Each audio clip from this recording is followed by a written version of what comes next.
Bonsoir, soyez les bienvenus dans votre édition locale France 3 Maine. Le STAPS de l'Université du Maine fête ses 20 ans.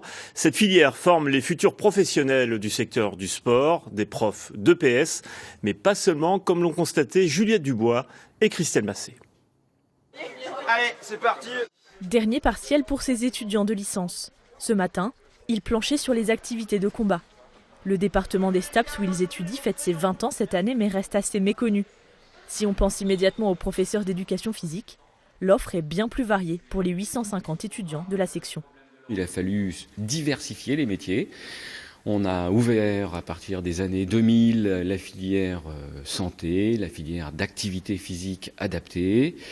Et puis à partir de 2005, la filière management du sport, ça c'est pour les licences. Et puis parallèlement à ces licences, il a fallu mettre en œuvre des masters. Aurélie est une ancienne élève de STAPS. Il y a 13 ans, elle a choisi une filière qui lie le sport au handicap. Donc là on est sur les 10 kilos. Tranquillement je vais te demander de venir doucement pousser. L'activité physique adaptée, c'est redonner la possibilité aux gens de refaire et de se rééduquer suite à un traumatisme, des douleurs chroniques, des maladies évolutives neurologiques comme les scléroses en plaques. La musculation, mais aussi la natation et les jeux permettent de reprendre une activité sportive adaptée. Au centre de l'Arche, ils sont 4 enseignants à accompagner les patients et des étudiants viennent régulièrement se former à leur côté. Je voulais vraiment allier les bienfaits du sport à la santé, parce que la santé, les métiers paramédicaux, médicaux, ça m'a toujours attirée. Donc je voulais vraiment bosser dans ça et voilà, et je fais beaucoup d'activités physiques, du coup je voulais vraiment allier tout ça ensemble. En 20 ans, plus de 4000 élèves sont passés par les STAPS du Mans. Près de 90% des diplômés de master sont embauchés en CDI. À noter les portes ouvertes du STAPS le 13 mai prochain. C'est une bonne nouvelle pour l'usine Renault du Mans. Nissan, le partenaire de la marque, a confié au site du Mans la fabrication des châssis de la future Nissan Micra, une marque de confiance. Yann Ledos et Willy Collin. Renault Le Mans tourne à plein régime. Ce qui explique cette montée en puissance, c'est le lancement de la fabrication d'éléments de châssis pour le nouveau modèle Nissan Micra. Le site a été retenu par les dirigeants nippons pour sa capacité à produire des pièces ainsi que son expérience historique.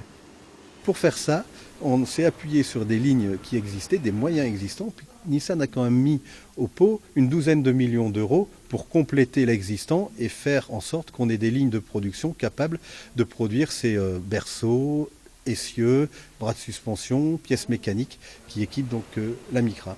L'objectif affiché est de sortir 150 000 châssis de la Micra par an.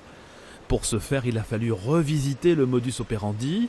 Les chaînes de production ont été repensées en coopération avec les ingénieurs japonais. Les équipes Renault ont été chez Nissan, ils ont vu les outils en travaillant là-bas, on les a récupérés et intégrés ici par nos équipes Renault.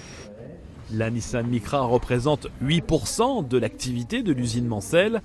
En termes d'emploi, difficile d'évaluer l'impact. Toutefois, le site a renoué avec l'embauche en CDI. 200 personnes en ont bénéficié ces 2 dernières années. En sport, coup de projecteur sur Alizée Potier. Cette Sartoise basée à Champfleur dans le Nord-Sarthe n'a que 16 ans. Elle se lance dans le sport automobile. Damien Mignot l'a suivie lors de ses débuts à Essay dans l'Orne. Sur le circuit d'essai, elle est ici comme chez elle.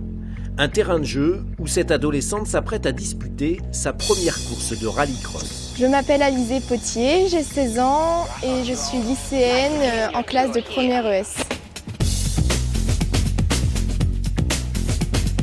Avec un papy propriétaire du circuit, depuis son plus jeune âge, Alizée est bercée par de drôles de musique.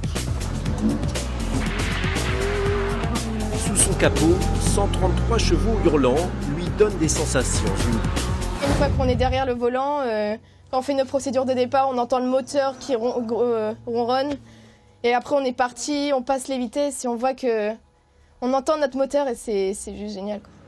Avec comme seule expérience 2 stages de pilotage, le jour de la course, Alizée découvrira les départs en peloton. Frisson assuré au premier virage pour toute la famille. Partir en peloton à 5 de front, passer le virage au bout, la ligne droite.